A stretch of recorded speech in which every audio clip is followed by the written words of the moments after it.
This is the CBS Evening News with Dan Rather and Connie Chung. Good evening. Dan is off tonight. The judge in the O.J. Simpson case is putting off jury selection until the end of September. And the prosecution made clear today it wants the jury sequestered, not just during the deliberations, but from day one of the trial. As for shielding potential jurors from publicity about the case, the judge is still considering a gag order. The latest on the Simpson case tonight from correspondent Bill Whitaker in Los Angeles. After repeatedly pressing for a speedy trial, O.J. Simpson's attorneys agreed to push back jury selection by 1 week to September 26th. Simpson spoke in court for the first time in weeks. You understand that that involves extending the right to a speedy trial by 7 days? Yes, I do, Your Honor. All right, is that arrangement agreeable to you, sir? Yes.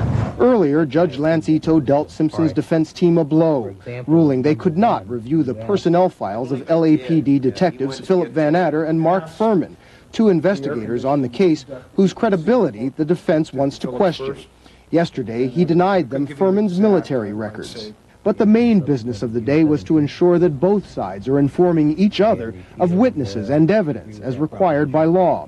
When prosecutors said they had given Simpson's attorneys everything, defense attorney Robert Shapiro muttered a barely heard expletive. As I have in any case I've tried, Your Honor, I just heard Mr. Shapiro. I heard it as well. I'm offended by Mr. Shapiro's comment that he would even utter an expletive in open court just like that. Outside, attorney Bob Shapiro was contrite. Mr. Hodgman accused you of uttering an expletive. Yes, I did, and I apologize.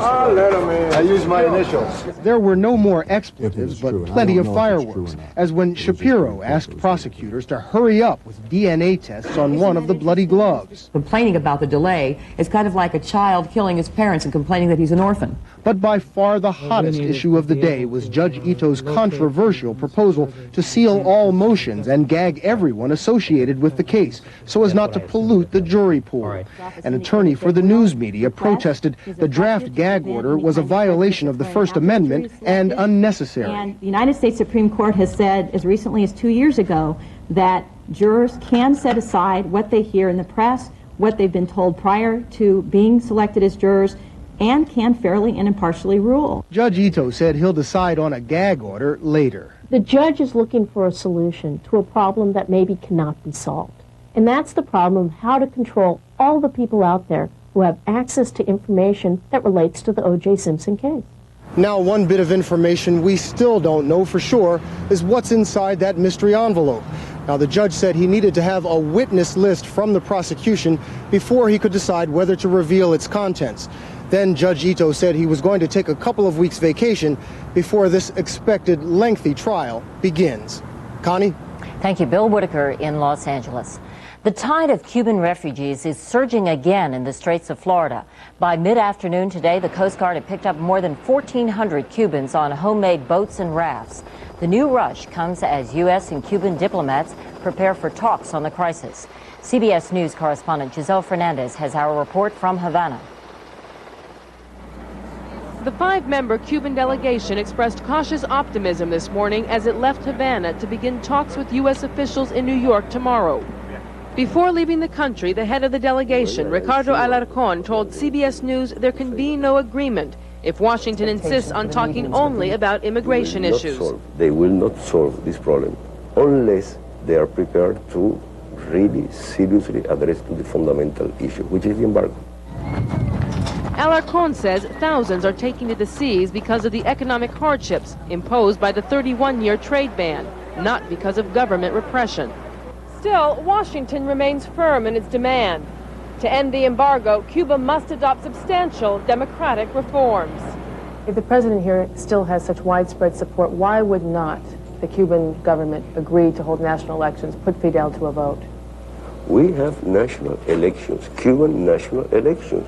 If the Americans were to impose embargoes against those countries that do not have the same electoral system that you have, my God, you will run out of oil in a few minutes. Alarcón says thousands of Cubans line up for visas, which the U.S. agreed to approve in 1984, but still denies today. Even if Washington decides tomorrow to grant those visas, he warns, it won't solve the crisis as long as the embargo remains. As the delegation took off for New York, the numbers taking flight by sea continued to rise. Many on the beaches say they're rushing to leave before a possible deal with Washington forces them to stay. Giselle Fernandez, CBS News, Havana. More than 15,000 Cubans are detained at the U.S. naval base at Guantanamo. And with the numbers rising daily, Americans are being sent away to make room for more. The first 280 left today. The Pentagon has ordered 2,200 military dependents and civilians off the base. There are also about 14,000 Haitian refugees at Guantanamo awaiting a showdown between the U.S. and the military rulers of Haiti. CBS News national security correspondent David Martin has the latest on that. Haiti's leaders made a minor concession today by allowing the UN to draw fuel needed to deliver humanitarian supplies to the innocent victims of an embargo which has paralyzed the economy but so far failed to force the military rulers to step down. In Washington, Clinton administration officials made their most specific threats yet as they laid out a blueprint for invasion.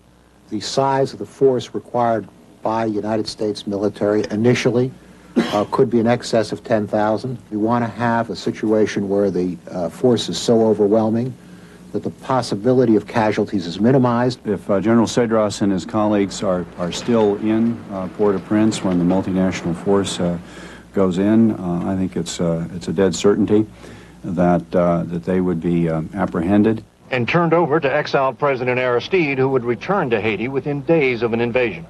The Clinton administration refuses to say when all this might occur, but it is clear any decision to invade Haiti is at least a few weeks away. U.S. officials visiting the Dominican Republic discovered a makeshift pipeline going across the border into Haiti. It will be 2 weeks before UN observers can make a full-scale effort to cut off the gasoline smuggling, which is the remaining loophole in the economic embargo. We're talking about an estimated 40 to 50,000 gallons of fuel that crosses the border on a daily basis. And it will take at least 3 weeks to train the token force of 260 Caribbean soldiers who would join the invasion force. If Haiti's rulers have been waiting until the 11th hour to make a decision about stepping down, they now know how much longer they have to make up their minds. David Martin, CBS News, the Pentagon. Coming up next on the CBS Evening News, the mother of the civil rights movement assaulted in her home. And later, Eye on America, abusive men helping themselves to stop hurting others.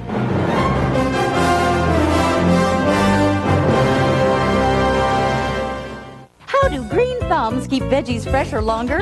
Ziploc brand vegetable bags with tiny holes called freshness vents. They let the right amount of moisture out, keep freshness in. That's the whole reason. Ziploc has the lock on freshness. For vegetables. For a touch of arthritis pain, my husband takes Advil. Doctors recommend Advil most for minor arthritis pain, and it's gentler on his stomach than aspirin. He says Advil lets him get back to doing what he loves. Nothing's been proven to last longer than Advil. This is a square inch. This is a wheat thin. A wheat thin is the most real food deliciousness you can get in a square inch. The most genuine toastiness, the most baked-in crunchiness, the most deep-down munchiness. The most nuttiness, the most dippiness, the most flippiness, the most snackiness, the most lip-smackiness you can get in a square inch. Wheat Thins, the most taste you can get in a square inch. Nabisco. Rosa Parks, the woman whose lonely act of courage changed the civil rights movement forever, is under police protection tonight after being assaulted in her Detroit home. Correspondent Jacqueline Adams has more. For almost 40 years, Rosa Parks has been a symbol of dignity and strength in the civil rights struggle. Last night, however, she became another crime statistic when a man who reeked of alcohol broke into her Detroit home and demanded money. He said, "You're going to make me hurt you if you don't give it all to me." And of course, that's when he started pushing me around and hitting me. Today, bruises were still visible on the 81-year-old woman's face. It was a terrible feeling. I was screaming and trying to ask him to not hit me. Mrs. Parks earned the title Mother of the Civil Rights Movement back in 1955. The then 42-year-old seamstress refused to give up her seat on a bus to a white man, as the law in Montgomery, Alabama required. That simple act of defiance triggered both a 381-day bus boycott and the Civil Rights Revolution. Mrs. Parks moved to Detroit in 1957. Her neighbors were outraged that anyone would touch their Mother Parks. What do they expect to gain? She had no money in there. No one should have ever been able to come in this neighborhood and do this to anyone. And it's just unfortunate that it had to be Mother Parks. Yet Mrs. Parks was more sad than angry. I regret very much that some of our people are in such mental condition that they will hurt and rob an older person as I am. Late this afternoon, Detroit police arrested a 28-year-old suspect, thanks in part, they said, to the assistance of Mrs. Parks' neighbors. Jacqueline Adams, CBS News, New York. A major overhaul of the state criminal code in Texas goes into effect tomorrow. It's designed to clear prison space for hardcore violent criminals. But critics say it could mean a rise in nonviolent crime. Correspondent Vicki Mabry has more about crime and punishment in Texas. Stealing cars is big business in Texas. In Dallas alone, more than 2,000 a month snatched from the streets. Sometimes when you get one of them back, you get it back like that, and that was not a joyride. Many end up here at the police impound lot, but starting tomorrow, car thieves may not wind up in jail. I believe the auto theft rate's going to go up because the law is not going to be as stiff as it used to be. The new law goes far beyond auto theft. In a trade-off designed to relieve overcrowded prisons, Texas lawmakers are stiffening penalties for hardened criminals. Sentences will double for murderers, rapists, and child molesters, among others, while nonviolent offenders such as drug dealers, car thieves, and bad check writers may receive probation or a short stint at a rehabilitation center. We're trying something different, and I believe that we have no choice but to try something different. What we've been doing doesn't work. With this new category of criminals, Texas has to build a whole new system of jails. When the new jails are completed at the end of next year, Texas will be able to house 22,000 nonviolent offenders. With the addition of new prisons, the state will have room for 150,000 criminals, making this the largest prison system in the country.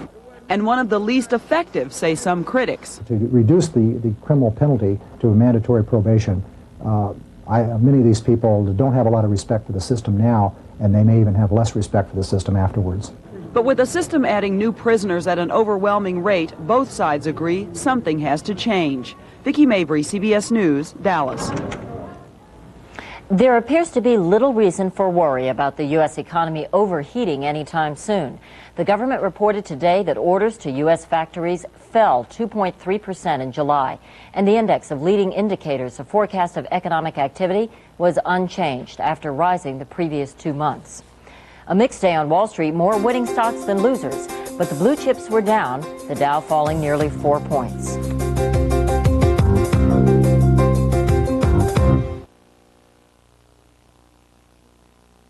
Go ahead, ask around. Hey, magazines will tell you. Your really good friends will even tell you. The alpha-hydroxy acids in Alpha Hydrox can reduce the appearance of fine lines and wrinkles because Alpha Hydrox is an exfoliant. And now there's an Alpha Hydrox formula for dry, oily, normal, and sensitive skin for under $10. Are you listening? Or are you too busy looking for new wrinkles? Alpha Hydrox at drug, grocery, and discount stores. It's a great time to be silver because you're over 50 and you haven't lost your edge. Now there's a Centrum made just for you. Centrum Silver for your changing nutritional needs. Centrum Silver. It's a great time to be silver. When I bite into a York peppermint patty, I get the sensation of itty-bitty snowmen running up and down my spine. Ooh, I'll take one of those. York peppermint patty. Get the sensation. New? What's new about Nutri-Grain? Taste! We got taste! We got a whole new bowl you won't taste! Lots of taste! We got big fat raisins, crunchy almonds, lightly sweetened flakes! Taste! Great new taste! Yes, it's written all over our face! We were bland and low, but now we're ooh la la! 'Cause Nutri-Grain has now come! Oh, it's got new Kellogg's Nutri-Grain cereal.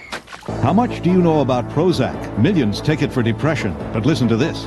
We suspect that the dentist may be giving it out, the neurologist may be giving it out. Is Prozac being used and abused by people who aren't really depressed? Eye on America takes a hard look tomorrow on the CBS Evening News. Gunmen in Somalia have struck another fatal blow against the UN peacekeeping operation in Somalia. 3 Indian military doctors were killed in an attack on their field hospital in Baidoa. The UN is scaling back its peacekeeping force as the country falls back into chaos and civil war. The last few Americans are scheduled to pull out next month. In Northern Ireland, the Irish Republican Army's complete and unconditional ceasefire in its 25-year war against British rule took effect tonight. The United States welcomed the ceasefire, but Britain had a complaint, and Protestant groups were deeply suspicious. Correspondent Mark Phillips in Belfast has our report. The IRA not only declared its much-promised ceasefire today, it declared victory, waving the Irish flag, even parading boldly in front of the fortified police stations it had attacked so often. And Jerry Adams, the man who had negotiated the ceasefire, was greeted as a hero. I've got a bottle of champagne in one hand and a bunch of flowers in the other hand. But the IRA's statement, which announced a complete cessation of military operations, did not go far enough for some, because it didn't say the halt to violence was permanent. What I want is the unambiguous statement that violence is over for good. I don't mind how it is expressed, but it must be clear and it must be unambiguous. The Republicans, though, weren't being ambiguous about what they want now. Talks leading to a united Ireland. That means fundamental political and constitutional change. UVF! UVF! Which is exactly what these people, the Protestant majority, don't want. They'll never get it. They'll never get united Ireland. So they'll not. Never. It's Great Britain and it's going to stay that in Ulster. Irish history is littered with failed attempts at political solutions. Now they're about to try again. But if today's arguments over the missing word permanent in the IRA statement is any indication, arguments over the real gut issues, over whether this place is part of Britain or part of Ireland, will be very difficult indeed. Mark Phillips, CBS News, Belfast. Developers of a new blood test say they could cut the nation's hospital bills by up to $4 billion a year. The blood test helps doctors know within 2 hours if a person with chest pains actually had a heart attack.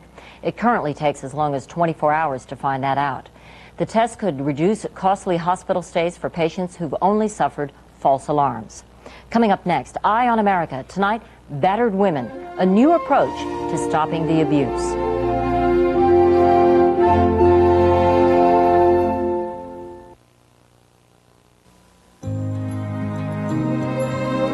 Childhood is a magical time. A time of wonder and surprises, laughter and dreams. At Anheuser-Busch, we believe every child should experience it all. That's why we support the Muscular Dystrophy Association. Because there's nothing better than helping kids just be kids. The Anheuser-Busch Companies, glad to be your neighbor, proud to be your friend. This can't be the right price. Some people are discovering something highly irregular about the price of Metamucil. Same effective natural fiber for regularity at a surprisingly lower price. I'm getting the big size. Metamucil, the natural choice for regularity. You've got a headache and can't sleep. You would take a nighttime medicine, but you're worried. Why? This gently helps you to sleep, and it's aspirin-free. Aspirin-free Excedrin PM, the PM medicine for headaches from Excedrin. Winn-Dixie discounts next 10% every day. I saved almost 30 cents on just one bag of potato chips. And that's good because some people can't stop at one chip. I can't stop at one bag. Help yourself, I got a whole bathtub full. Winn-Dixie discounts greeting cards 40% every day. This $3 card costs me $1.80, and that's good because I buy cards for everyone. Happy birthday, Mom. Happy birthday, Dad. Happy birthday to the world's greatest boss. Ford and Lincoln Mercury dealers have a system for repairs. The focal point is the service advisor. He's the primary customer contact in diagnosing problems and allocating all the resources to get the job done in the quickest, most economical way. We'll get this car on the road. He can help save you time, he can help save you money, and you can only find him at a Ford or Lincoln Mercury dealer. Quality care, where the quality continues. Could the air you breathe carry a disease that will kill you? How can we protect ourselves before it's too late? 48 hours tonight. We told you last night about the epidemic of men battering women and about a new study suggesting that very often psychotherapy for these men may do more harm than good. Tonight, a follow-up report. In some cases in which professionals have failed to help abusive men, the men may be able to help each other. CBS News medical correspondent Dr. Bob Arnott reports on self-help groups for batterers in tonight's Eye on America. I've given black eyes and bruises and bloody noses. These men are husbands and fathers who have terrorized their wives and children for years through violence and intimidation. It takes control of me, and I don't know anything to do but lash out. Today, these men are helping one another in their struggle to stop the cycle of domestic violence that has torn their families apart. I had become like their enemy. The person that they should have been most able to trust and feel safe with was the person that they were most afraid of. They are members of Men Working Against Abuse, an unusual self-help group for batterers. Traditional therapy did not work for these men. They got help only from their fellow batterers. I had the support of men who'd been through the same thing. It was impossible for me to deal with this problem by myself. I needed help. What was it that drove you to hit her? It doesn't make any difference. But well, come on, humor me. What was it?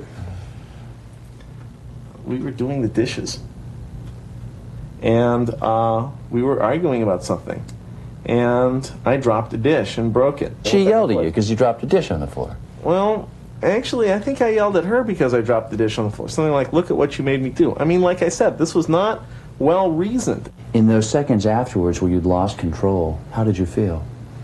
I was numb, but somehow there was some kind of serenity that followed that was based on this terrible release. I would see tears in my children's eyes, apologize, make amends, and 2 days later I'm doing the same thing again. Your wife calls into question that you are a reasonable provider, a good father, or a good husband. Men who are abusive and have a lot of fear about confrontational things in relationships listen worse than anybody, probably. So we work on skills like how to listen to what someone's really saying. The program has a list of 14 beliefs, all of which focus on personal accountability and responsibility. I cannot control what she does. I can control how I respond to it. When anger starts boiling over, the men are told to take a time out, to walk away from the situation. After about 20 minutes of walking, the tension and the feeling like I was overwhelmed went away. If I'm really angry, maybe several walks around the block. I've been wanting to get this sage taken care of for a long time. There's evidence that many batterers may not change, but try telling that to Lenise. She recently married Tom, in spite of the fact that he beat his 2 previous wives. I started out with the normal, this is horrible stuff, these are slime, these are horrible people. What makes me angry is when people say these men can't change. Tom, my husband, is living proof of the fact that people can change. But for now, Tom and his group are more the exception than the rule.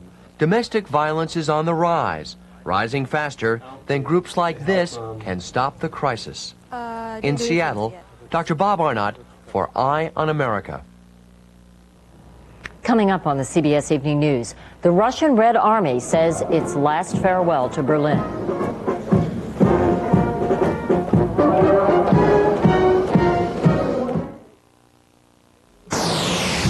By the end of the week, 7 more lives will be saved. By the end of the day, 16 people who couldn't walk will. By the end of the hour, these special filters will help make 25,000 more gallons of water ready for drinking. And by the end of this message, 1 more premature baby will be protected. All of which is made possible with the help of a material we call plastic. You might be confused by all the different types of pain relievers and all their claims, but your doctor isn't. They call one type NSAIDs, like aspirin, ibuprofen, and the latest pain reliever with the main ingredient naproxen sodium. The other type, the pain reliever in Tylenol, is different from all these. An important difference between Tylenol and an NSAID brand has to do with your stomach. To varying degrees, every one of these, including the latest one with naproxen sodium, can sometimes cause the side effect of stomach irritation. Doctors know Tylenol is definitely gentler for your stomach. The choice is clear. A brand that can irritate your stomach, or Tylenol that won't. The choice is yours. Tylenol, the pain reliever hospitals use most. I can't get anything that works better than Mycotin for my athlete's foot. But this great targeted spray gets more Mycotin into the places I need it most. Only Mycotin's got the targeted spray for a cure that gets in. You make me feel so young. Promise Ultra, the first fat-free margarine, just 5 calories a serving. You make me feel so young. Fat-free Promise Ultra. Get heart smart. Fibercon or Metamucil. Both give you the same predictable regularity, the same natural action of fiber. So what makes Fibercon different? With Fibercon, I get my fiber in 2 caplets. Fibercon, fiber regularity that's easier to take. Russian troops finally went home today from their last outposts in Eastern Europe. The last Russian units got a polite send-off from Latvia and Estonia, which they occupied in 1940 under a secret pact with Nazi Germany. Church services were held for the thousands who died under Soviet rule in the Baltics. The Russians also officially ended their military presence in Germany today. They surrendered their command in Berlin, the scene of their victory in World War II and their humiliating defeat in the Cold War. CBS News correspondent Tom Fenton is there. The last of what was once a mighty Russian army of occupation marched off into history today, giving up the key outpost of the old Soviet Empire and closing the book on the Cold War. It was a bittersweet farewell to Germany, evoking painful memories of war and oppression. The Soviet army lost millions fighting the Nazis. But the glory of victory was short-lived. The Berlin Wall tore Germany in two. Behind the Iron Curtain, the conquerors became oppressors. And then, finally, with communism's fall, little more than unwanted guests. Today, Chancellor Helmut Kohl acknowledged Germany's past crimes, while Russian President Boris Yeltsin tried to orchestrate a day of celebration for the retreating army.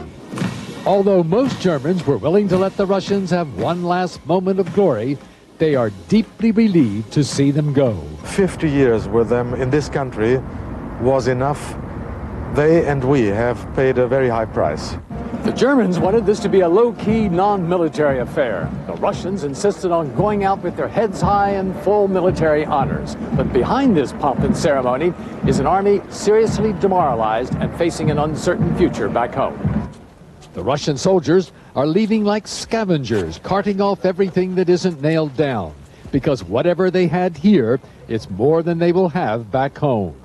The Red Army has lost its old prestige. It now hopes to find a new role in a greatly changed world. Sometimes you have to get a new start in history. If we use it for the good of our people, we will have something to say to our children. As the Russians go home, the West hopes they are really leaving as friends and will never come marching back again. Tom Fenton, CBS News, Berlin. And that's our news. Later tonight, 48 Hours reports on deadly viruses, even more dangerous than AIDS. Join Dan Rather for 48 Hours in the Danger Zone tonight at 10, 9 Central Time. I'm Connie Chung in New York. I'll see you again tomorrow night. Thank you for joining us, and for all of us at CBS News, good night.